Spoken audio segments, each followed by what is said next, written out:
The air that week didn't just feel dry, it felt angry. Every blade of grass cracked like glass underfoot, and the sky itself seemed brittle enough to shatter. I'd lived through drought seasons before back when I was a firefighter, but this one was different. The county had issued a level 5 fire ban, no campfires, no grills, not even a spark allowed. And yet somehow, the homeowners association thought they knew better. They called it maintenance burning. I called it suicide with gasoline. My wheat field, the one I'd spent the last 10 months nurturing, was supposed to be ready for harvest that week. Instead, I watched it turn into a wall of flame set by the same people who fined me for having non-compliant soil color. They thought they could control the fire. They couldn't, because when the wind finally turned, it didn't blow my way, it blew straight toward their homes. Before we dive in, tell me where you're watching from and what time it is in your area. I love seeing how far these HOA stories travel. And if you enjoy seeing karma deliver itself, hit that subscribe button. You won't believe how this one ends. They say a wheat field breathes when it's ready, each stalk rising and falling like a chest asleep. That week, my field was breathing in slow golden waves. 10 months of work had ripened into an ocean, the color of bottled sunlight, each head heavy bowing politely, as if to say, any day now. I know that look. I know that hush. It's the kind of silence you only get right before the combine sings. I'm Scott Morris, 54, retired firefighter turned small farmer by choice, stubborn by nature. I don't drink much, but when I do, it's usually black coffee on a tailgate at dawn, counting the beats between wind gusts and telling the sky what I want from it like it might listen. My world is uncomplicated, rows straight, irrigation lines, tight equipment maintained, records tidy, and for most of the year, people leave me alone. People accept the Cedar Ridge HOA that sprouted right up against my fence like a bad rash. They weren't always there. The land used to taper into a scrubby wash, and past that, a farmhouse that leaned like it was tired of its own weight. Then developers paved the wash, poured foundations, and named the place Cedar Ridge, even though the only cedar in the zip code is a plastic Christmas tree at the hardware store. The HOA came bundled with the stucco rules, fines, newsletters that read like sermons. Somewhere along the line, they elected Savannah Clark as president, a woman who smiles like a photograph and talks like a podium. I meet a lot of personalities in my head when I mend fences. Hers is the kind that leaves splinters. On Monday, a white SUV rolled up to my fence and parked half on half off the gravel I paid for. 2 women in identical polo shirts, logo over the heart like a badge, stepped out with clipboards. One of them, a stick of cherry lipstick in impatience, took a picture of my windbreak and frowned at the screen like the trees had insulted her. I walked over, lifted my hat, and said what farmers say when we're trying to be polite. Morning. The taller one turned out to be Monica Hale, HOA treasurer, pointed her phone toward the wheat and declared height variance. Wheat grows, I said. It's famous for it. It's over the fence line and creates visual clutter for adjacent properties, she replied as if reading a grocery list. The other woman scribbled visual clutter like she'd been waiting all week to use it. Adjacent properties move next to a farm, I said evenly. It's going to look like a farm. A third car arrived. Sleek, black, coiffed. Savannah stepped out like a news anchor walking into a story. She didn't waste time. Mr. Morris, we've received multiple complaints. The field is unsightly, and the dry grass presents a hazard. We'll be conducting a maintenance burn on the common strip this week, under controlled conditions, so you'll need to clear your boundary. Maintenance burn, I asked? We're under a level 5 ban. The county spelled it in bold. No burns, no grills, no bracelets with sparklers. The wind's a loaded gun. Savannah produced a smile that made my shoulders itch. We have it covered. Exemption for landscaping. Our contractor is certified. Let me guess, I said. Greenland Resources. A little quiver in her eyelid. We've had a productive relationship. I'll bet I said, tell your productive relationship that if they bring open flame within 50 feet of my wheat, the only productive thing that'll happen is paperwork. A lot of it. She pivoted to Monica. Document his refusal to cooperate. I pulled my phone, opened the county's PDF, and held it up. There is no exemption for open burn during a level 5. I confirmed this morning. I also sent your board a certified letter last Friday. You signed for it, Monica. Nice cursive. You don't get to pretend the law is a suggestion because the stucco needs a photo shoot. Savannah glanced past me at the field. The wind pushed a ripple through it. The heads flashed white gold and settled. She lifted her chin. We'll be in touch, Mr. Morris. They left behind hot tire marks and a flyer on my fence, titled Creating Harmony Through Consistency. I read it then, used it to shim the wobbly leg of my workbench. Best use it was going to get. By noon, the sun had the hard white edge it gets before the wind decides to rearrange counties. I checked the moisture at the roots just right. I walked the boundary, tightened a section of wire, and retaped the blue flags that kept the combine operator honest when the time came. I texted my daughter, Lily, who was at school. Heads look perfect. 3 more days if the wind behaves. She replied with a weed emoji and a heart, the modern version of a high five. At 2 o'clock, I heard the rattle of a utility trailer. Over the crest, a crew rolled in along the HOA's side of the fence. 3 men in bright yellow vests, and that particular brand of confident incompetence people wear when they think rules are for other folks. They started unloading burn barrels and propane like it was tailgate Saturday. I walked over slow as deliberate, slow as nobody can say you rushed a fight. "Afternoon, fellas," I said.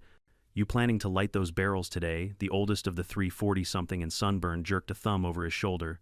"We just do what the lady says." "That lady's about to move you into a felony," I said. "You see this?" I held up the county PDF again. "No burn. None. No exception. You want a clear brush? I've got a mower and a rope. I'll pull it for you myself. But you light a flame next to my field, and I promise you a camera will be the least of your problems." The youngest worker kid with a patchy beard shifted from foot to foot. "We were told it's permitted." "By who?" "Trevor," he said. "Trevor Cole. He said HOA cleared it." "Trevor can tell the judge," I said, and turned the phone to camera mode. The red light usually does more than words. "Pack the burners. Do your trimming with metal, not fire." They hesitated. The kid started unscrewing a propane line like a man who suddenly remembered he left the stove on at home. The older guy cursed under his breath but backed off.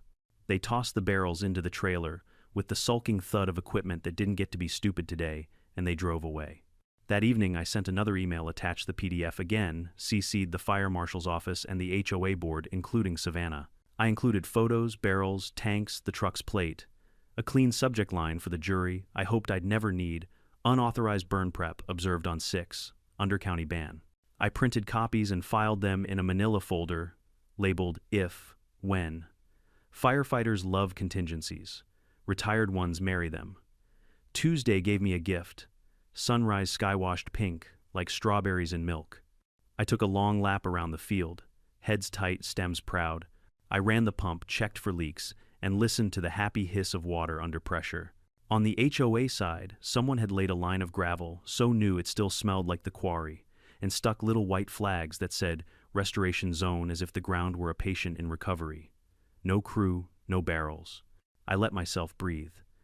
At 10, I drove into town for diesel gloves and a spare belt for the auger because augers snap belts the way Mondays break plans.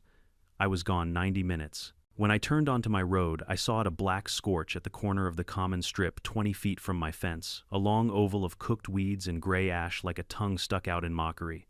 Someone had lit something. Not a bonfire, the pattern didn't match, but a burn. A test. A dare. I parked in the gravel, walked to the fence, and crouched. Heat still radiated through the gravel. I pressed a knuckle to it and hissed, "Recent enough to be stupid, not recent enough for me to find who did it." A line of my drip tubing along the edge was melted into a sad, wrinkled grin. I followed the char into the HOA side and found a squash nozzle half fused to the dirt-cheap plastic, or a regulator someone dropped when the flame coughed. No apology note. No notice on my door. No call. I took photos from 4 angles and a short video narrating the date-time coordinates, wind speed from my little Kestrel, because detail wins fights. Then I called the number on the last violation notice the HOA had taped to my fence, the one about non-compliant soil color. It rang 6 times and dumped me to a voicemail that sounded like it had given up years ago. Savannah didn't answer her cell either. I left a message: "Even calm, Miss Clark. This is Scott Morris. Someone conducted open burn adjacent to my field within the last 2 hours. We're under a level 5. I've documented it and notified the county. Do not light anything again." I hung up and stared at the wheat. The wind stroked it like a cat testing a human's patience. I thought about all the small ways people justify big mistakes. It's cheaper, it's faster, we've always done it, no one will know. Fire doesn't negotiate with any of that. Fire doesn't care if the spreadsheet says you saved 30%. Fire cares about fuel and wind, and both were plentiful. When Lily got home, she found me rewrapping the melted line. She leaned on the gate, trying to read the weather in my face. "Bad, stupid," I said. "Which is worse? Stupid spreads. We should call the sheriff, she said. I already called the county, I answered. If I call the sheriff, the board prints a letter about harassment and hostile neighbors. Paper likes paper. We'll give them more paper. She shook her head. I hate that you have to play chess with people who can't read a weather map. I don't mind chess, I said. I mind people who think the king is a mirror. Night came with a smell I didn't like, hot weeds and plastic that had been too close to a flame. I laid out my turnout bag by the door anyway, goggles, N95 gloves, bandana, a coil of rope, one of my old fire shelters I keep because I am sentimental about the dumbest things. I checked the pump again and ran a test. Pressure was lower than I wanted. The shared line from the county road had been throttled for conservation. I made a note to pull from the holding tank if it came to it. Before bed, I stood by the fence and listened. You can hear trouble a mile away if you let yourself. I didn't hear anything except a dog bark and the hiss of water through PVC and a far-off freeway laying down its endless ribbon of regret. My field breathed. My field waited. I went inside, set my phone face up on the kitchen table, and left the manila folder next to it. On the cover, I wrote 2 words in black marker. If. When. I underlined when. Out the window, a porch light blinked on in Cedar Ridge like a warning or a wink. I couldn't tell. Maybe both. The air had that prickly feeling, the kind that makes the hairs on your arms stand up like the world's antenna is catching a station you don't want to hear. If tomorrow behaved, I'd be in the field at sunrise walking the first test strip with the combine. If tomorrow didn't, well, I'd been in rooms with worse odds than weather and won. But weather isn't a courtroom. Weather doesn't care about your exhibits. Weather, like fire, like arrogance, does exactly what it wants until something stronger tells it no. I switched off the light and told myself it would be fine. I didn't believe myself. Morning arrived without color, the kind of gray dawn that feels like a bruise spreading across the sky. I was up before the sun boots already crunching the gravel when the first light crawled over the ridge. The field looked fine at a distance, still gold, still proud, but the air told a different story. You can smell old smoke long after the flames die. It lingers like a lie that thinks it got away with something. I followed the fence line to where the scorch marks had been the day before. The ash was cooler now, but the ground still held that sickly sweet chemical scent, propane, and melted plastic. Whoever had torched it hadn't even bothered to rake the evidence. They just left it there like I wouldn't notice 20 feet of black in a sea of gold. Arrogance makes people sloppy.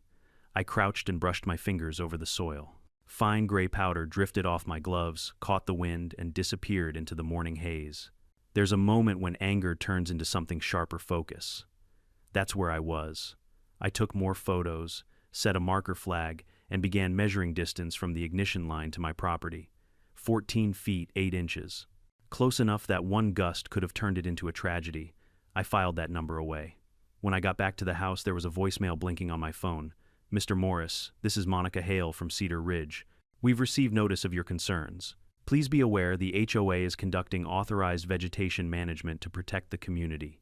Any claims of damage will need to be submitted formally. Her tone was the exact mix of smug and rehearsed I'd come to expect. Authorized. Protect the community. Code words for we did what we wanted and dare you to prove otherwise. I poured coffee black and bitter and wrote the timestamp on a sticky note, 0716 a.m., Monica Hale, admission of burn. Then I forwarded the voicemail to my email so it would live somewhere safe. The trick to fighting bureaucrats is to beat them at their own religion paper. By mid-morning, the wind had changed again. Small gusts rolled in from the south, carrying dry warmth that scraped against the throat. The weather app said humidity was down to 9%. The fire department had upgraded the warning from high to extreme. I couldn't help thinking that if Savannah had half the sense God gave a cactus, she'd have called her contractors off weeks ago. Around 11, my neighbor Pete Hanlon pulled up in his truck. Pete's one of those quiet guys who sees everything but says little. Retired mechanic, lives 3 parcels west. He leaned out his window, thumb hooked on the steering wheel. Morning, Scott. You see what they're doing behind the tennis courts? No, but I've got a bad guess, I said. They've got that same landscaping crew out there. Saw barrels again, and one of them was smoking. I sighed. They just can't help themselves. Pete nodded. My cousin works for the county. He says there's no permits on record for Cedar Ridge. Not one. That was all I needed to hear. Appreciate the intel, Pete. If the wind shifts again, you get your wife and dogs out first, you hear? He nodded solemnly and drove off, gravel popping under his tires. I went inside and pulled out my if, when folder. The thing was starting to look like a legal textbook. Inside were every photo, video, and certified mail receipt from the past 3 weeks. I made a new section labeled Witnesses and wrote Pete's name. Then I printed the transcript of Monica's voicemail and stapled it to the top. Organization was half the battle. The other half was patience, waiting for the other side to make the one mistake that couldn't be undone. I didn't have to wait long. That afternoon, a small white drone buzzed overhead. It wasn't mine. I keep mine grounded during high wind. I tracked it until it hovered over the HOA side about 30 yards up. A logo flashed on its tail, Cedar Ridge Safety Initiative. I almost laughed. They were filming their fire prevention project, probably to brag on social media about how proactive they were. I grabbed my camera and recorded their recording. Always record the recorders, that's another rule from my firefighter days. By 4 o'clock, the air was a furnace. The temperature had cracked 103, the kind of heat that hums. I stood on my porch, squinting at the horizon when I saw the flicker. Not flame, not yet, just movement. Heat shimmer, bending light wrong. Then I saw the workers again. 3 of them, this time, same truck, same vests. They were back behind the gravel line, unloading tools. This time, I didn't bother walking. I grabbed my phone, zoomed in, and started filming from the fence. The leader, older guy, gray at the temples, tilted a propane torch toward the ground. I saw the flash, a brief tongue of fire, then another. My voice was steady as I narrated. Time 16:37. Date August 17th. Unauthorized burn under County Level 5 ban. HOA contractor igniting flame within 20 feet of private agricultural property. They burned for maybe 2 minutes before one of them looked up and spotted me. The torch dropped fast. They scattered like pigeons, kicking dirt over the smoldering line, but the camera had already caught it. I sent the footage straight to the county fire marshal's office, subject line: ongoing HOA violations, Cedar Ridge.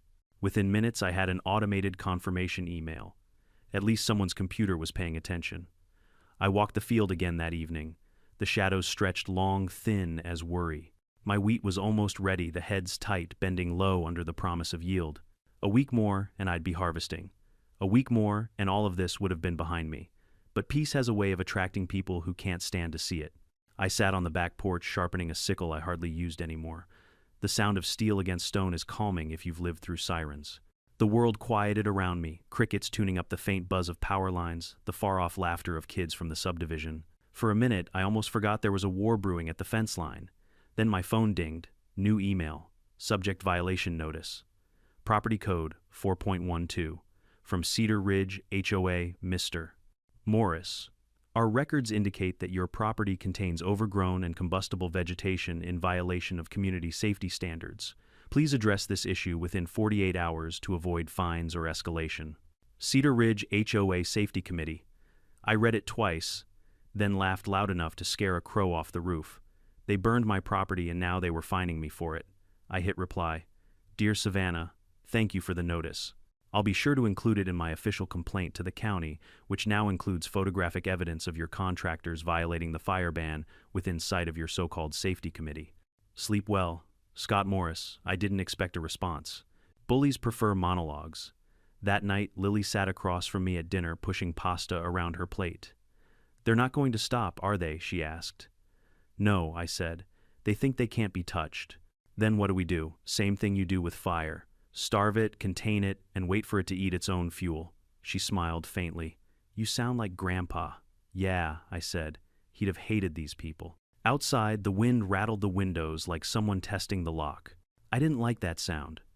I went to the shed, filled the tank of my water pump, and laid out extra hose lengths just in case. The forecast promised dry lightning in the hills, and dry lightning likes to share. I didn't sleep much. Around midnight, I heard engines on the HOA side, small ones like generators. I slipped outside in the dark barefoot on the cool dirt. Over the fence, I saw faint orange glows flickering low and shadows moving. They were burning again. Quiet this time, smaller piles maybe, but still flame. The nerve of it hit me like a slap. I raised my phone, recorded from the dark. The wind caught a bit of smoke and tossed it straight toward me. My eyes watered, and for a heartbeat, I was back on a wildfire line in 2007 ash, in my teeth radios screaming the sky, trying to crush us. The memory brought something sharp to my chest, something I hadn't felt in years, fear clean and cold. I retreated inside, called the county fire hotline again, and left a detailed message. I quoted the timestamp down to the second. Then I sent the footage. It wasn't anger anymore. It was inevitability. They'd keep burning until nature decided to finish what they started. At 3 a.m., the wind shifted. I smelled it before I heard it, a subtle change in direction, the scent of static. The Santa Anas had arrived early. They roared through the valley like a living thing, bending trees and slamming loose shutters. I stood on the porch and watched my wheat bend in one direction, then another, each stalk whipping under invisible fists. The sky flashed distant lightning, dry, silent, dangerous. Somewhere behind the ridge I saw the faintest red glow like a cigarette tip on the horizon. My stomach dropped. That glow wasn't lightning. I grabbed my old turnout coat, jammed on boots, and ran for the truck. The wind howled past my ears, carrying the sound of crackling from somewhere too close.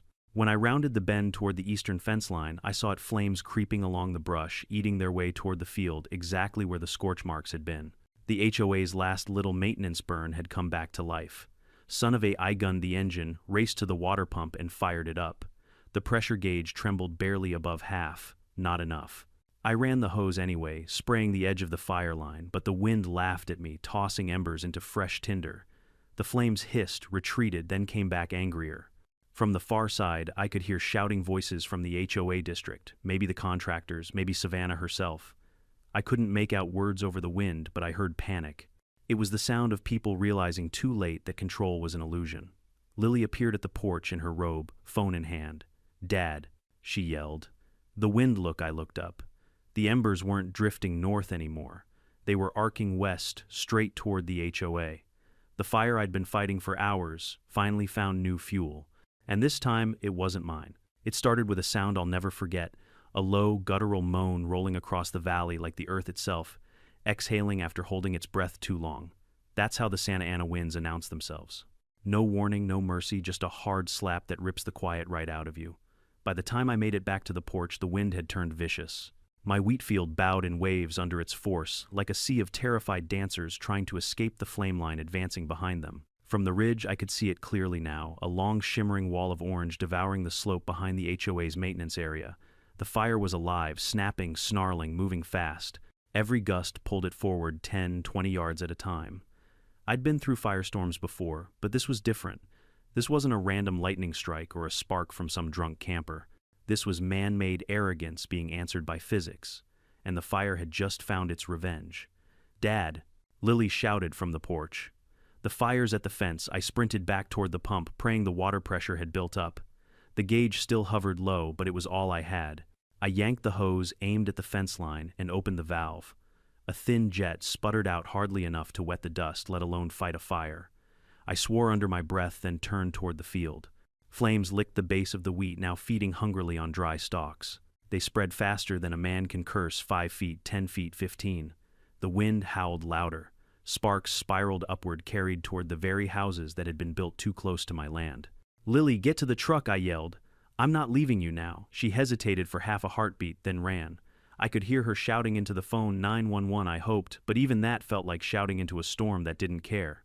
I grabbed a shovel and started digging, creating a break trench where the wheat met the burned grass. It was a hopeless gesture, but I needed something to do, anything to slow it. Sweat poured down my neck, stinging my eyes. My lungs filled with smoke. The wind shifted again, blowing hot ash straight into my face. And then, like some cruel joke, my phone buzzed in my pocket. I ignored it at first, but it kept vibrating. When I finally looked, the caller ID made me laugh. Cedar Ridge HOA office. I almost didn't answer, but some dark curiosity won. "Scott Morris," I rasped. A frantic voice crackled over the wind. "Mr. Morris, this is Savannah Clark. There's a fire spreading from your field. The entire ridges." I cut her off. "You mean your burn pile? The one I told you not to light?" she stammered. "We were trying to control it." "Control," I barked, coughing. "Savannah, the only thing you control now is which way you run." I hung up before she could answer. The phone buzzed again seconds later, but I didn't bother. Behind me, the fire had already breached the trench. I backed away, pulling my coat over my mouth. The field was lost. No point pretending otherwise. All I could do was make sure it didn't reach the house. I ran the hose along the porch and soaked the siding, the deck, the grass. The pump groaned in protest. The air was a blur of sparks and dust, a storm of light and fury. Somewhere behind the roar, I could hear the wail of sirens still far too far. Then came a new sound: explosions. not massive but sharp and ugly like gunshots cracking through the night. I turned toward the subdivision and saw them HOA maintenance trucks, the same ones I'd filmed earlier, now burning on the curb. Propane tanks in their beds went off like fireworks. One of them rocketed into the air, trailing sparks before it smashed into a street lamp and blew it out. For a moment the neighborhood vanished behind smoke. Roofs disappeared. Only the glow remained pulsing, like the heartbeat of something monstrous. I stood there numb until Lily grabbed my arm. Her eyes were wide-streaked with soot. "Dad, we have to go. The wind's pushing it back this way. I'm not leaving the house." She shook her head hard. "It's just a house. You can rebuild it." But she didn't understand. That land wasn't just soil. It was my father's, my grandfather's. Every fence post, every line of irrigation was a story, a memory. Leaving it to burn felt like abandoning them all over again. Still, I knew she was right. The fire was a predator now, and we were in its path. We ran to the truck, the air thick enough to chew. I turned the key, engine caught, thank God, and we tore down the gravel road toward the county highway. Through the mirror, I saw my field erupt in full flame, a roaring orange wave that rolled straight through the wheat and leapt the ditch. And then something miraculous, or maybe poetic, happened. The wind turned again. Not by much, just enough. The fire shifted direction, veering northeast right into Cedar Ridge. The same wind that had carried embers toward my land now dragged them back across the manicured lawns, the decorative fences, the houses with perfect beige siding and no trespassing signs hammered into gravel. "Dad, it's going into the neighborhood," Lily whispered. I didn't answer. I couldn't. Watching it felt like staring into a dream you didn't want but knew had to happen. We parked by the old irrigation reservoir up the hill and got out, keeping low against the wind. From there, we could see everything, the flames racing down the HOA's main street, Sycamore Lane, where Savannah's house sat like a crown jewel. Sprinklers sputtered to life, pathetically spraying mist into an inferno. The fire found the cedar fence's first cheap, untreated wood and ate them like kindling. It jumped from yard to yard, igniting synthetic decks and propane grills.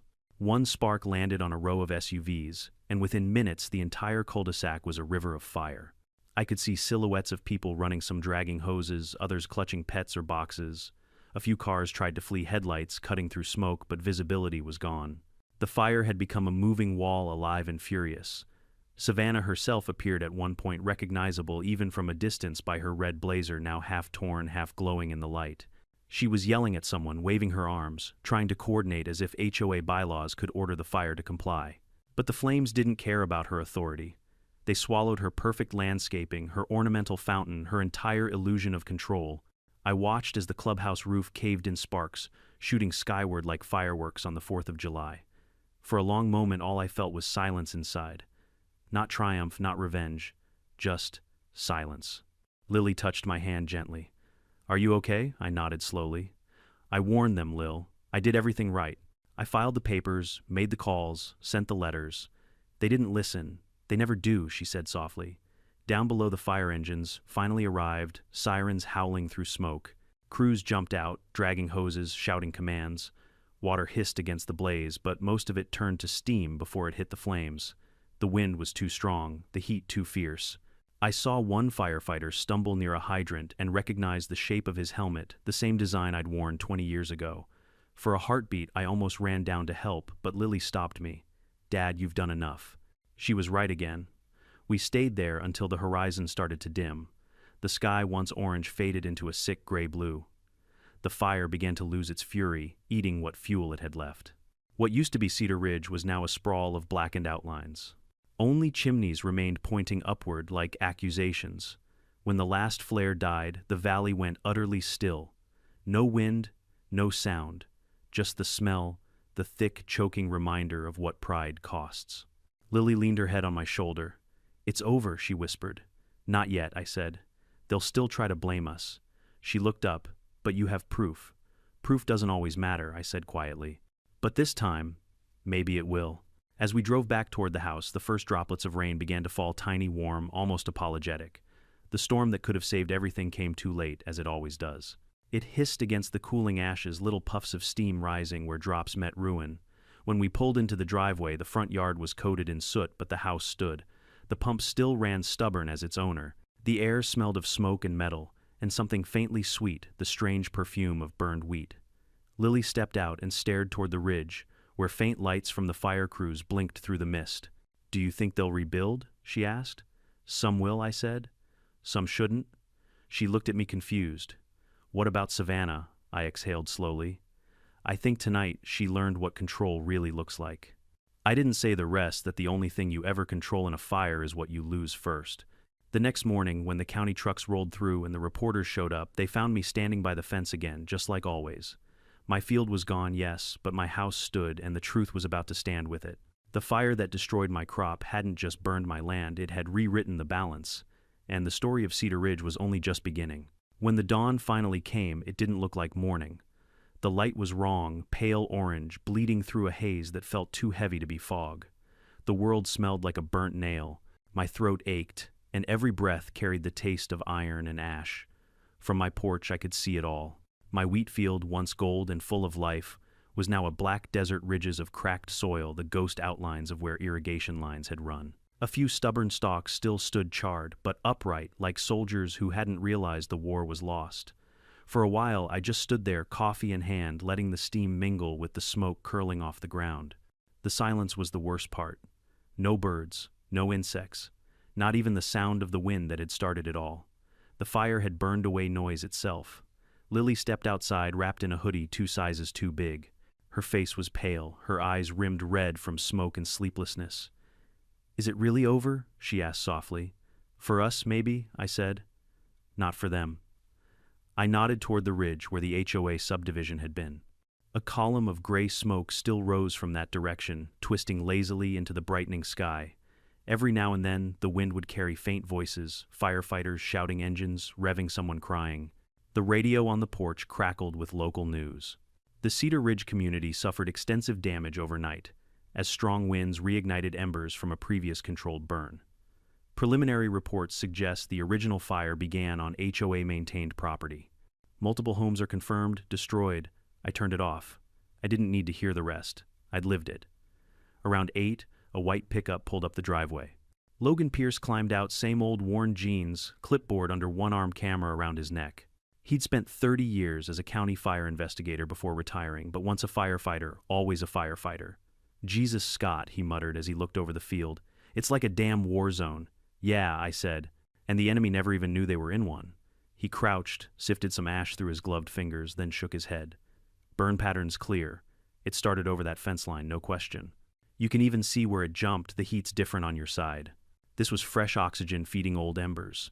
"I told them it would happen," I said quietly. "You told everyone," he replied, "and I'm going to make sure the county knows that." He took photos for a good half hour, marking ignition points and direction of spread. When he finished, he pulled a folded form from his back pocket and handed it to me. "Official witness statement," he said. "You write it in your words, I'll sign as verification. You'll want to keep a copy for the county fire marshal. I already called him, he's sending a team this afternoon." I stared at the paper for a moment. The top line read, "Incident origin suspected human negligence." I wrote the date, time, and one simple sentence: I warned them this would happen. Logan nodded. Short, clear, and true. That's all they'll need. By noon, the investigators arrived, 3 county trucks with fire marshal decals and a 4th from the sheriff's department. The lead was a tall man in tan uniform, broad-shouldered, with a nameplate that read, "Mark Grant." I'd met him years ago on a wildfire near Big Bear. The kind of man who didn't say much because he didn't have to. He shook my hand firmly. "Scott Morris. Heard you've been through hell. Twice, actually," I said. "The first time when they lit it. The second when they blamed me for it." His jaw tightened. "We'll see about that." They spent the next few hours combing through what was left. They measured burn patterns, took soil samples, cataloged debris. When they reached the HOA side of the fence, they found what I'd expected: melted propane caps, half-burned barrels, and a line of fuel stains leading back toward the maintenance lot. One of the deputies whistled. "Looks like someone poured gas to make it start faster." Mark crouched beside the stains and sniffed. "Accelerant, no question." He looked back at me. "You said you warned them multiple times. Emails, certified mail, voicemails. I even sent drone photos." "Good," he said. "Keep all that ready. We'll need it." Just then, a car pulled up fast, the kind of speed guilt travels at. Out stepped Savannah Clark, still in that same red blazer, though it was stained with soot now. Her hair was wild, her face streaked with smoke, but her tone hadn't lost its edge. "Mr. Morris," she snapped, "I hope you're proud of yourself. Your negligence destroyed half our community. Mark straightened immediately. Ma'am, this is an active investigation. You're not authorized to. She cut him off. I'm the president of Cedar Ridge HOA. I am authorized. This man refused to maintain a proper fire barrier. His overgrown wheat field, I laughed, sharp and humorless. Lady, you burned a field of green wheat and managed to torch your own homes. Congratulations. Savannah's lips trembled, but she pressed on. We had permits. The fire was contained until Mark held up a hand. No, ma'am. You had nothing. County records show 0 permits issued to Cedar Ridge HOA this month, and we've already confirmed ignition points inside your property. If I were you, I'd stop talking. That shut her up. For a moment anyway. I turned away before my temper got the better of me. The last thing I needed was to be the headline that distracted from the truth. By evening, news vans lined the highway. Reporters with perfect hair pointed microphones at the smoldering remains of Cedar Ridge, narrating phrases like community tragedy and unforeseen disaster. None of them said what really mattered, that it was all preventable. Logan found me leaning on my truck, staring at the black horizon. Word's spreading fast, he said. The story's already on Channel 7. They're calling it the HOA Firestorm. Catchy, I muttered. Almost sounds like a bad movie. Except this one's got evidence, he said, handing me a flash drive. Drone footage from one of the neighbors. Caught the crew lighting up last week. You can even see Savannah's car parked right there. I took the drive, turned it over in my hand. It felt heavier than metal should. You think the county will actually charge them? Oh, they will, Logan said. Between the burn ban, property damage, and reckless endangerment, they're cooked. The only question is, how high up it goes. I nodded, staring back toward the ridge where the HOA's houses once stood. The smoke was thinner, now curling like whispers against the setting sun. It wasn't satisfaction, I felt just exhaustion. Lily came out carrying 2 mugs of coffee. She handed one to Logan and the other to me. I talked to some of the neighbors, she said quietly. They're furious at the HOA. A few are already calling lawyers. Good, I said. The more voices, the harder it is for Savannah to twist the story. Do you think she'll try? Lily asked. I smirked. People like her always do. They'd rather rebuild the lie than face the ashes. That night, the investigators wrapped up their work. Mark Grant approached me before leaving. Scott, he said, we'll file the preliminary report tomorrow. You'll get a copy, but between us, it's clear cut. The HOA violated county law, started the fire, and then failed to contain it. They're liable for everything that burned, including your field. I nodded slowly. Appreciate it, Mark. He hesitated a second, then added, you did everything right, you know. Some folks would have taken matters into their own hands. Yeah, I said, glancing toward the black horizon. And that's the difference between revenge and justice. One burns fast, the other burns long. When the trucks pulled away, the night grew quiet again. I sat on the porch with Lily, neither of us speaking for a while. The sky above was streaked red and gray, and the faint smell of smoke clung to everything, the kind of smell that lingers in your clothes no matter how many times you wash them. Finally, Lily broke the silence. What now? I took a long sip of coffee, feeling the heat steady my hands. Now we make sure the truth doesn't burn out with the fire. Think they'll ever apologize? She asked. I chuckled. Savannah. She'd rather set herself on fire than admit she's wrong. We sat there until the stars came out, tiny pinpricks of clean light above a dirty world. I thought about my father and how he used to say every fire has 2 sides, the one that destroys and the one that clears the way for something new. Maybe he was right. Maybe the land, like people, sometimes needed to burn before it could grow again. As the last of the smoke faded into the night, I looked out over the blackened field and whispered, "You'll grow back. Stronger this time." Behind me, the phone buzzed. A new message from an unknown number. Subject: legal notice pending. Sender: Cedar Ridge HOA Legal Counsel. I smiled.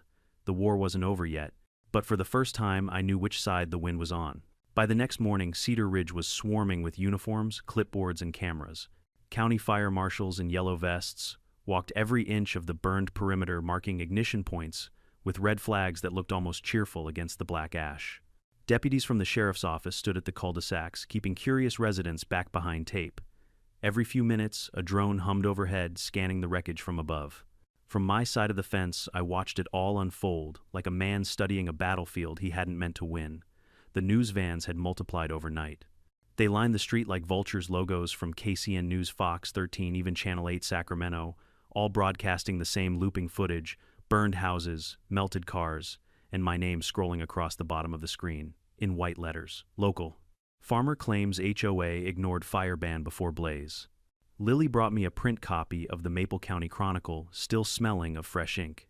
The headline hit me like a hammer. Cedar Ridge HOA, under investigation, after unauthorized burn triggers wildfire. Underneath it, a photo showed the ruins of Savannah Clark's prized house chimney still standing, her once white Tesla melted into an unrecognizable puddle of aluminum and glass. I traced the edge of the picture with my finger. Justice didn't always come fast, but sometimes when the wind was right, it came hard. At 9 sharp, Mark Grant from the fire marshal's office pulled up again, this time with 2 investigators and a county records officer. He waved from the truck. "Morning, Scott. You got a minute?" "Always do," I said, stepping off the porch. He handed me a thick folder. "We finished the preliminary analysis. Wanted you to see it first." I opened it carefully. Inside were photos of burn progression, ignition mapping, and a 1-page summary stamped confidential in bold red. Primary cause, open flame ignition, originating within HOA-maintained property along east boundary line. Secondary acceleration due to unapproved use of propane and diesel accelerants. Violation of County Ordinance 142.6, burn ban enforcement. Responsible entity Cedar Ridge Homeowners Association, represented by President Savannah Clark. I exhaled. "That's it then," Mark nodded. "It's enough to trigger civil and potentially criminal charges. The county attorney's already reviewing, and they know I filed the warnings. Oh, they know. Your email chain's attached as Exhibit A," he smirked. "You document like a lawyer, Scott. Most folks just yell and hope someone listens." I chuckled. "Fire taught me 2 things. Respect for rules and the patience to let stupidity burn itself out." He grinned. "You're about to see both pay off." Behind us, a county photographer snapped pictures of the melted HOA signage that once read Cedar Ridge Community, a harmony of living. Now it just said Cedar Ridge, a harm. Before the letters warped into blackened plastic, somehow that felt perfect. By noon, Savannah herself appeared again, this time flanked by 2 lawyers in crisp gray suits and a public relations consultant who looked like she'd stepped out of a commercial for bottled water. They didn't look at me when they passed. One of the attorneys was on the phone barking something about mitigating liability exposure. Savannah's eyes caught mine for half a second, and I could see it, the brittle mix of fury and fear, the realization that her title didn't mean a damn thing anymore. Later that afternoon, I got a call from an unfamiliar number. "Mr. Morris, this is Detective James O'Donnell with Maple County Sheriff's Arson Task Force. You got a minute, depends who you're calling for." "For yourself," he said evenly. "We'd like to schedule a statement regarding the HOA incident. Not as a suspect, relax, but as the complainant." I agreed to meet him at the county building the next day. Before hanging up, he added, "Bring copies of everything you filed before the fire, emails, photos, certified receipts. We'll want originals too." "Don't worry," I said. I've been preparing for this day since the first burn barrel showed up. That evening, the neighborhood was ghostly quiet. No laughter, no dogs barking, no cars passing. The air still carried the sour tang of burnt vinyl. Across the road, a few surviving residents shuffled through debris, wearing N95 masks and disbelief. I watched one man, a young father, pull a half-melted bicycle from the rubble of his garage. He turned it over in his hands, the handlebars sagging like wilted flowers. His wife just stood beside him, holding their daughter, both staring as if trying to convince themselves it wasn't real. Lily stood next to me on the porch, arms crossed. "They didn't deserve this," she murmured. "No," I said softly, "but they followed the people who did." She frowned. "Do you think Savannah will ever admit fault?" "She'll admit nothing until her lawyer tells her it's billable." The next morning I arrived at the sheriff's office right on time. Detective O'Donnell was a stocky man with the calm voice of someone who'd heard every lie known to mankind. He led me into a conference room, set down a recorder, and hit the button. "Mr. Morris, for the record, please confirm your role in the events of August 17th. I'm the property owner adjacent to Cedar Ridge HOA. My wheat field borders their eastern maintenance area. I filed 2 written complaints and 3 emails warning about open burning during a county fire ban." He nodded. "And these are the copies." I slid a folder across the table, chronological with tracking numbers. He flipped through the papers slowly, his eyes narrowing. "You even attached the fire marshal's bulletin from that week. That's good. That's airtight. I learned from my old job. I used to run suppression teams back in the day. Knew what a burn ban means." "Yeah, I saw that on your file," he said. "Firefighter. Explains a lot." He paused, then added quietly, "You're not going to like this part, but I need to ask. The HOA's attorney is claiming your field contributed to the spread of the fire, lack of defensible space, overgrown brush, that sort of thing." I smiled thinly. My field was green wheat, not brush. It had irrigation lines running that day. They can spin whatever story they want, but I've got satellite data showing soil moisture. You can't ignite something that's alive and wet. He nodded approvingly. "Good answer. You'll be fine." He closed the folder and leaned back. "We've interviewed 5 witnesses already, neighbors, contractors, even a landscaper who worked under the HOA. One of them mentioned Savannah ordered her crew to speed up cleanup before the inspectors come snooping. Does that sound right to you?" "It sounds exactly right," I said. "And she didn't mean inspectors, she meant me." O'Donnell cracked a grin. "Guess she got her inspection anyway." 2 days later, the county issued its official press release. It hit the news like a thunderclap. Maple County Fire Investigation finds HOA at fault in 1200-acre blaze. Officials have determined that the Cedar Ridge Homeowners Association violated multiple county fire regulations by conducting unauthorized burns during an NEPC active Level 5 fire ban. The association faces potential charges of gross negligence, property destruction, and violation of emergency safety orders. The statement included a quote from Fire Marshal Grant. "This incident was entirely preventable. Multiple documented warnings were ignored. The fire did not start by chance, it started by choice." That one line replayed on every local channel for days. Within 24 hours, Savannah's lawyers tried damage control. They released their own statement, claiming a misunderstanding of procedural authorization and insisting that no willful misconduct occurred. But the drone footage leaked that same night courtesy of someone in the investigation team, and it told a very different story. You could see the crew laughing as they lit dry brush. You could see the barrels marked flammable. And you could see Savannah's red SUV parked 10 yards away. The internet did what it does best. By the next morning, hashtags like #HO Firestorm, #BurnBanKaren, and #JusticeForScott were trending regionally. I didn't ask for fame, but I wasn't about to waste it either. I sent the footage along with my full statement to every journalist who'd covered HOA abuse stories in the past year. If Cedar Ridge wanted to bury me under paperwork, I'd bury them under truth. 3 days after the report went public, a county summons arrived in my mailbox. Official notice that I'd been named as the primary witness in an upcoming civil suit, the County of Maple versus Cedar Ridge Homeowners Association. As I read the letter, Lily walked up, still holding her morning tea. "What's that?" "It's the next chapter," I said, folding the paper neatly. "The one where they finally get what's coming." That afternoon, I drove back up to the ridge. The land was quiet again, still scorched, but starting to show the faintest hints of green pushing through the soot. Nature never apologizes, but it always rebuilds. Down in the valley, Cedar Ridge looked like a painting someone had erased, the symmetry gone, the perfection burned away. For the first time in months, I didn't feel angry, just certain. Certain that whatever came next, I'd stand through it the same way my field would burn, but unbroken. I turned back toward the truck and whispered to the empty air, "Savannah, you wanted control. Well, you're about to learn what it feels like to lose every inch of it." And as I drove home, the wind picked up again, but this time it felt clean. The day the county lawsuit went public, everything changed. It wasn't just the smell of smoke that lingered anymore, it was tension raw and sharp as barbed wire. Every local station replayed clips of the firestorm, the burning cul-de-sacs, the panicked HOA board members, the ash swirling like snow over million-dollar homes. The footage played on a loop until it became its own form of justice. For once, the headlines didn't twist the truth. HOA firestorm negligence, and cover-up exposed President Savannah Clark, under fire literally and legally hero farmer, documented warnings weeks before disaster. They called me a hero. I didn't feel like one. Heroes save things. I'd watched mine burn. Still, the public wanted a face for the story, and I was it. My phone didn't stop ringing. Reporters, lawyers, neighbors, even strangers offering donations to rebuild. But all I wanted was quiet. By midweek, Savannah Clark finally spoke. She stood in front of the charred remains of the HOA clubhouse, wearing a black dress and a face that had forgotten how to fake confidence. Cameras flashed. Her voice trembled only slightly as she read from her prepared statement. "Our hearts go out to the families affected by this tragic incident. We deeply regret the damage caused by this unforeseeable accident. The Cedar Ridge Homeowners Association acted with the best intentions and within our understanding of county safety procedures." That was as far as I got before turning off the TV. Unforeseeable accident. Best intentions. The same hollow phrases bureaucrats always used when they were cornered. Outside, the late summer sun beat down hard enough to make the air shimmer.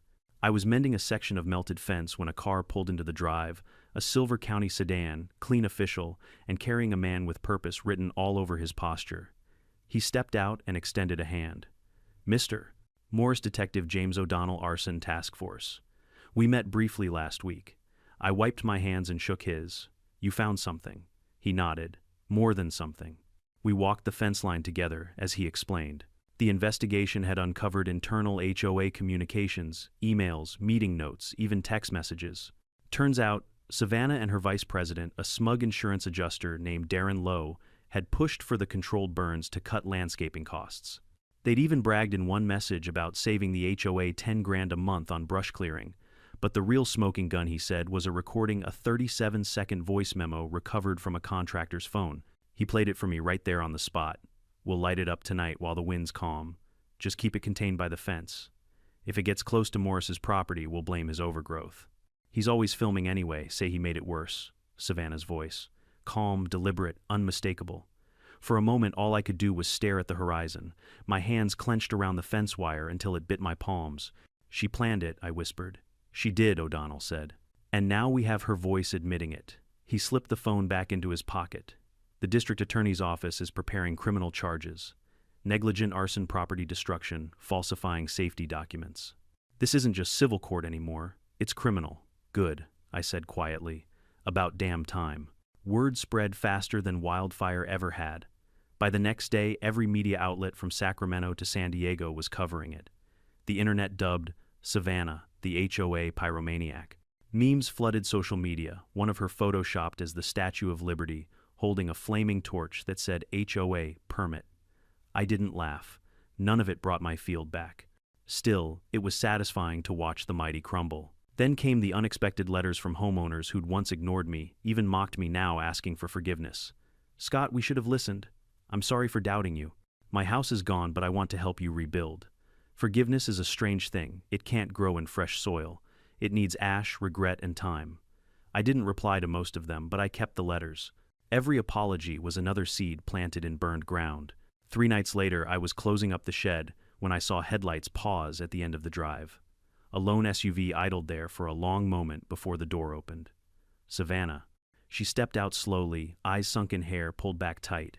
No camera crew this time, no PR handler, just a woman whose empire had turned to smoke.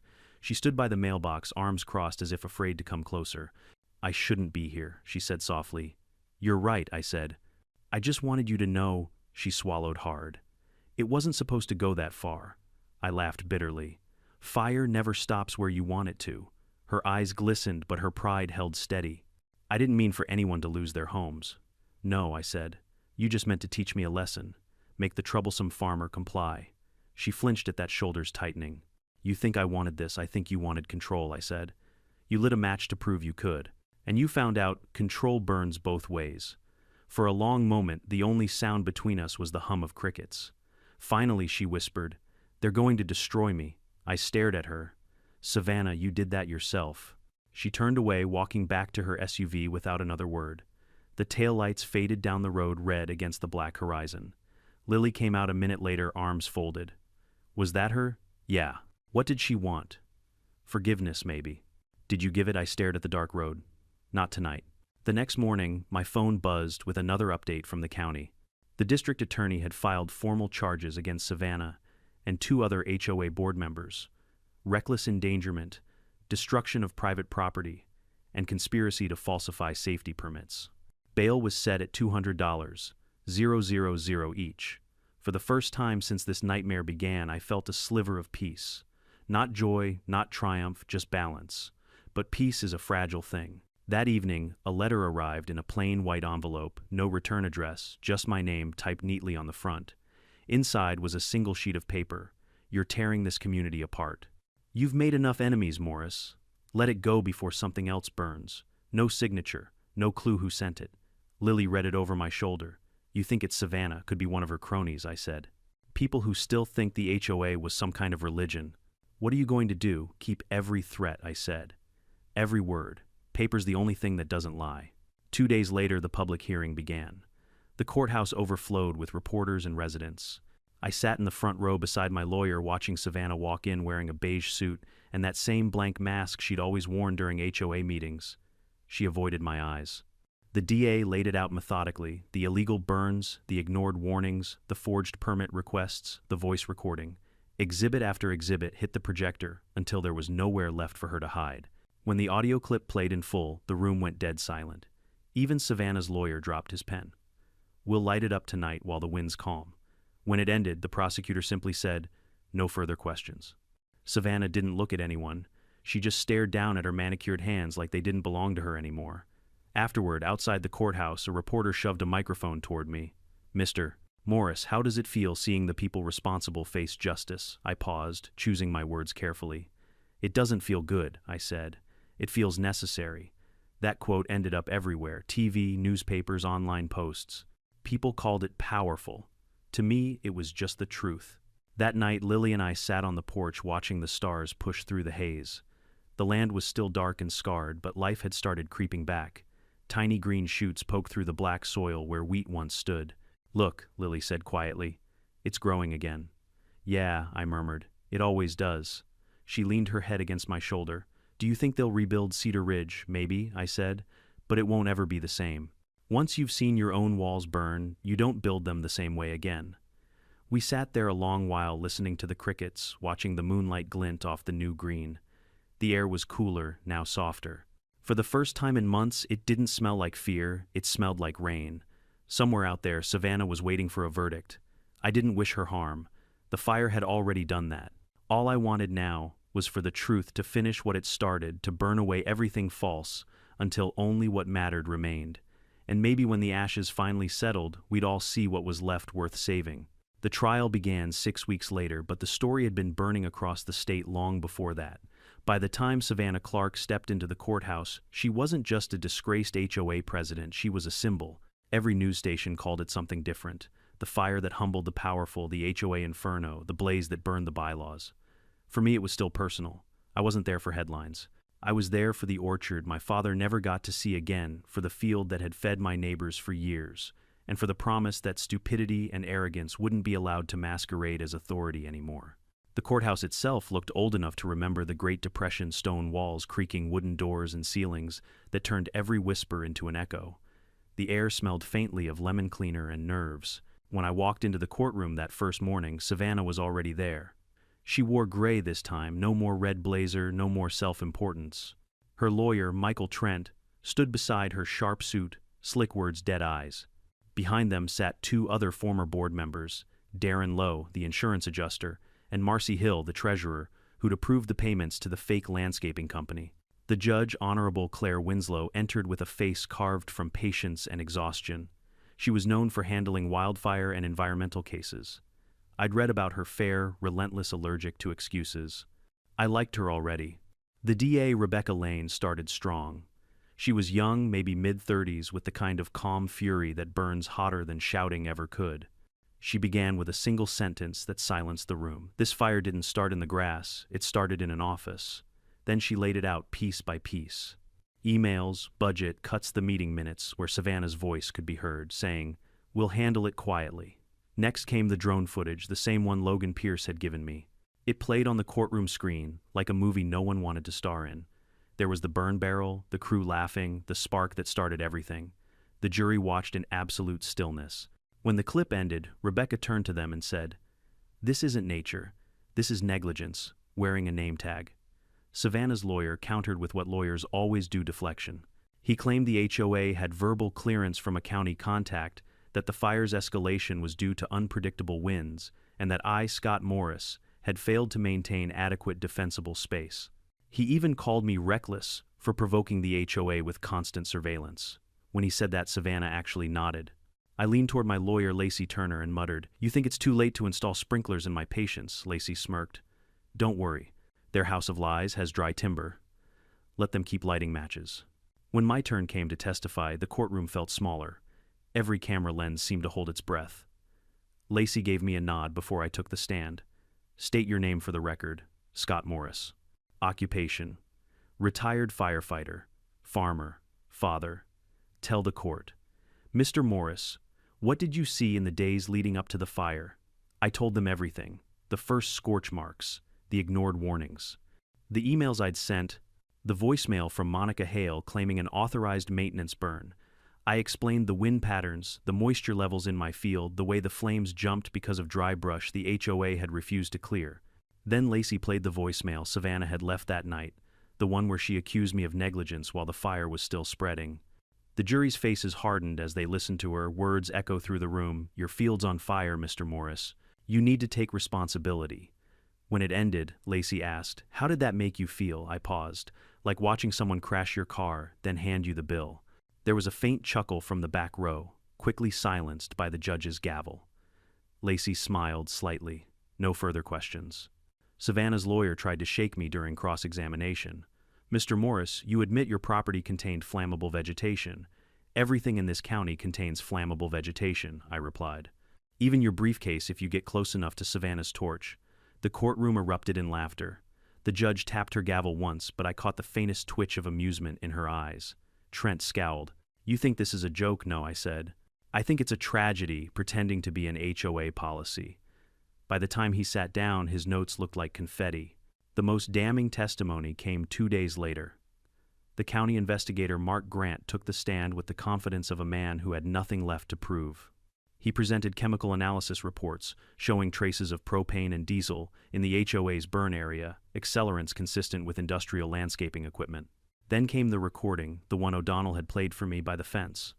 The moment Savannah's voice filled the courtroom again, she visibly crumbled. "We'll light it up tonight while the wind's calm. Just keep it contained by the fence." You could have heard a pin drop after that. The judge turned to Savannah's lawyer. "Any objections?" Trent adjusted his tie. "No, Your Honor." For the first time, Savannah looked at me, not defiant, not angry, just hollow. I almost pitied her. Almost. By the third week, the defense had run out of oxygen. Every lie they'd built their case on had gone up in metaphorical smoke. The jury deliberated for less than 4 hours. When they returned, the foreman stood tall and steady. "We, the jury, find the defendants, Savannah Clark, Darren Lowe, and Marcy Hill, guilty on all counts." Savannah's jaw clenched. Marcy started crying. Darren stared straight ahead as if he still believed he'd wake up and find it was all a bad dream. Judge Winslow read the sentence without ceremony. For gross negligence, resulting in property destruction and violation of emergency safety orders, this court sentences each defendant to 2 years in county custody probation upon release and restitution to the affected property owners as determined by civil review. There was no cheering, no applause, just the quiet shuffle of justice being done. Outside, the cameras swarmed again. Reporters shouted, questions, microphones thrust in every direction. "Mr. Morris, do you feel vindicated? Do you forgive the HOA? What will you do now that you've won?" I stopped long enough to give them one answer. "I didn't win," I said. "We all just stopped losing." That line went viral within an hour. People called it poetic. I didn't mean it to be, it was just the truth. That night, back at the farm, the silence felt different. Not the heavy, suffocating silence of smoke and regret, but something lighter. Lily sat beside me on the porch, sipping tea. The moonlight washed over the field, blackened but alive in its own quiet way. "Does it feel over?" she asked. "Not yet," I said. "Justice isn't the same as peace." She nodded thoughtfully. "Do you think she'll ever change, Savannah? I stared out at the horizon where Cedar Ridge used to glow with porch lights and manicured perfection. Now it was just shadow and ruin. "People like Savannah don't change," I said. "They just fade until no one remembers what they were fighting for." Lily leaned against my shoulder. "And you? What'll you do now?" I smiled faintly. "Rebuild. But slower this time. Fireproof, maybe. And not just the buildings." She smiled too, and for the first time in months, I heard her laugh soft and real. Above us, the night was clear. No haze, no smoke. Just stars, honest and distant, like reminders that everything eventually burns away except what truly matters. As I watched them flicker, I thought of my father's old words, "Fire reveals character." He was right. The fire had shown Savannah her arrogance, shown the HOA their hypocrisy, and shown me something I'd almost forgotten: resilience. You can lose everything and still come out standing. You just have to let the flames do their work and not follow them down. And as the wind picked up gentle this time, brushing across the black soil, I whispered into the night, "All right, old man, the field's yours again. But we're planting smarter this time." Somewhere deep in the dark, a single cricket answered. Maybe that was enough. The verdict should have been the ending, but life doesn't wrap up in neat court transcripts. When the gavel came down, it didn't erase the ash or rebuild the houses. It didn't bring back the golden wheat or my father's old orchard. It just left a silence wide, strange, and waiting to be filled. 2 months after the trial, the county sent me a check restitution from the HOA's insurance, though it barely covered half the damages. Money can't buy back decades of work, but it can buy lumber, irrigation lines, and seed. So that's what I did. The first morning of the replanting, I stood in the middle of the field with Lily beside me. The ground was still blackened in places, but shoots of green had begun to pierce through. We'd spent weeks clearing debris, turning soil, and digging trenches for water flow. The smell of fresh earth replaced the ghost of smoke. "Feels weird," Lily said, pushing her hands into her pockets. "Starting over in the same place, everything ended." I smiled faintly. That's what land is for. It forgets faster than people do. She looked around, squinting at the horizon. "You think the neighbors will come back?" "Some," I said. "The ones who learned something will. The rest will sell and move on, find another HOA that promises perfection." "Perfection doesn't exist," she said quietly. "Exactly," I replied. "But maybe community does." A week later, the county held a community forum in what used to be the Cedar Ridge clubhouse site. The walls were gone, but someone had set up a tent and folding chairs. The ashes had been cleared, replaced by a few picnic tables and wildflowers planted by volunteers. The sign out front read, "Cedar Ridge Community Renewal Meeting Open to All." When I arrived, the crowd surprised me. Dozens of former residents were there, some whose houses had burned, others who'd barely escaped the flames. Many still wore the look of disbelief that lingers long after disaster, but there was something else in their faces too: determination. At the front of the tent stood Deputy Grant and a few county officials. He spotted me and waved. "Morris, you made it. Wouldn't miss it," I said. He turned to address the group. "Folks, what happened here was preventable, and it's our job to make sure it never happens again. That's why we're working with residents to rebuild safely and transparently. No more closed-door meetings, no more self-appointed rulers. This time, the community decides." The crowd murmured approval. Someone raised a hand, a woman in her 50s, soot-stained jacket, sharp eyes. "Does that mean no more HOA?" Grant smiled. "That's up to you. But if you ask me, I'd say the last one already fired itself." Laughter rippled through the tent, the first genuine laughter I'd heard here in months. Then someone from the back shouted, "Let Scott speak." I froze. Heads turned toward me, and before I could refuse, Grant gestured to the mic. "Go on," he said quietly. "You've earned it." I stepped forward slowly, heart pounding. Public speaking had never been my thing. I preferred tools to microphones, but sometimes the truth deserves a voice. "I'm not a politician," I began, "and I sure as hell ain't a leader. I'm just a guy who spent 20 years fighting fires, and another 20 trying to keep one from starting. I did everything by the book. Filed reports, sent letters, raised alarms. But nobody listened until the smoke hit their porch." A few people nodded grimly. I don't say that to gloat. I say it because we keep building communities like we build fences, to separate, not protect. We let rules replace responsibility, and somewhere along the way we stopped being neighbors. I looked out across the crowd, faces tired but alive. When that fire came, it didn't care about bylaws or boundaries. It burned everything the same. But after it, I saw something worth saving: people, helping each other without fines, without threats, without needing permission. That's what community is supposed to look like. I paused, letting the silence settle. So if you're rebuilding, don't rebuild walls. Rebuild trust, rebuild common sense, rebuild something that can't burn. For a moment, no one spoke. Then the clapping started, soft at first, then stronger until it filled the space like wind through trees. I stepped back, a little embarrassed but relieved. Grant leaned over and whispered, "You ever run for office, I'll vote for you." I chuckled. "Not a chance. Paperwork catches fire too easy." In the months that followed, something incredible happened. Without an HOA breathing down their necks, people actually started working together. The empty lots that once held manicured lawns now sprouted vegetable gardens and fruit trees. The county helped install a shared water line, and local volunteers built fire breaks and irrigation ditches that would have made my father proud. Even the media came back this time for the right reasons. They called it the rebirth of Cedar Ridge. Lily helped organize a youth gardening program. She called it Ashes to Acres. Every Saturday, kids from nearby schools came to plant trees and learn about fire safety.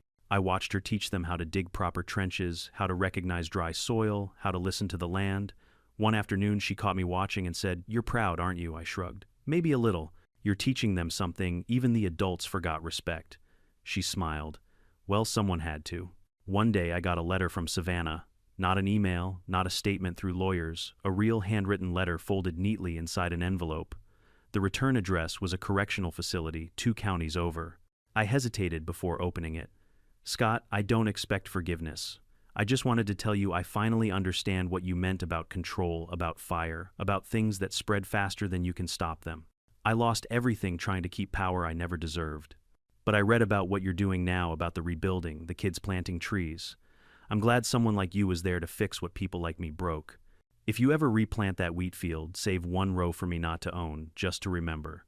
Savannah Clark. I read it twice, then folded it back carefully. I didn't forgive her, not fully. But for the first time, I believed she meant it. By autumn, the field had come alive again. Rows of young wheat stretched across the land, glimmering green and gold under the sun. Every time the wind blew, it rippled like water, the same wind that once carried fire, now carrying life. We held a small harvest celebration, nothing fancy, just neighbors, folding chairs, and music. Someone brought lemonade, someone else baked pies. The laughter was real this time, not forced by HOA, social events, or mandatory attendance. As the evening faded, Lily stood on a hay bale and raised her glass. To what fire tried to take and what we took back, the cheer that followed carried through the valley. I stood a little apart, looking at the field. A year ago it had been a graveyard. Now it was breathing again. Logan Pierce wandered over, hands in his jacket pockets. You ever think you'd see it like this again? Didn't dare hope, I said.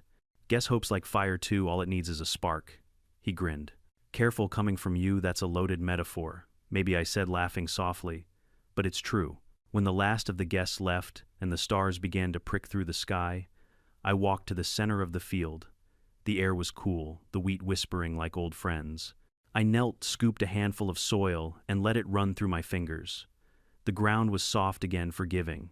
For the first time in a long while, I felt something that wasn't anger or grief. It was peace. Not the quiet kind, but the earned kind, the kind that grows out of ruin and sweat and stubbornness. I thought of my father, of the orchard he'd loved, of the lessons he'd drilled into me. Respect the land. Listen before you act. Fire's not evil, just impatient. He'd been right. Fire had taken everything from me, but it had also cleared the way for something better. I stood, brushed the dirt off my hands, and looked out across the reborn valley. We're good, old man, I said softly. We're finally good. The breeze picked up, bending the wheat in slow rolling waves. For a second, it almost looked like the land nodded back. That night, before turning in, I wrote in my journal, something I hadn't done in years. Fire took our fences, but it gave us roots. We built walls to keep order, and they burned. We planted seeds to keep hope, and they grew. Maybe that's the difference between control and care. One owns, the other nurtures. I closed the book, set it on the table, and turned off the light. For the first time since the fire, I slept without dreams. If this story taught me anything, it's that justice isn't about punishment. It's about rebuilding what arrogance destroys. The HOA burned my field trying to control nature, but nature reminded all of us who's really in charge. The lesson: don't let power make you forget your place in the world. Fire doesn't care about titles, and truth doesn't care about excuses. We all get burned eventually. What matters is what you grow from the ashes. If you've made it this far, tell me where you're watching from, and drop A in the comments if you believe karma always finds its way. Don't forget to subscribe. The next story might just start with a spark.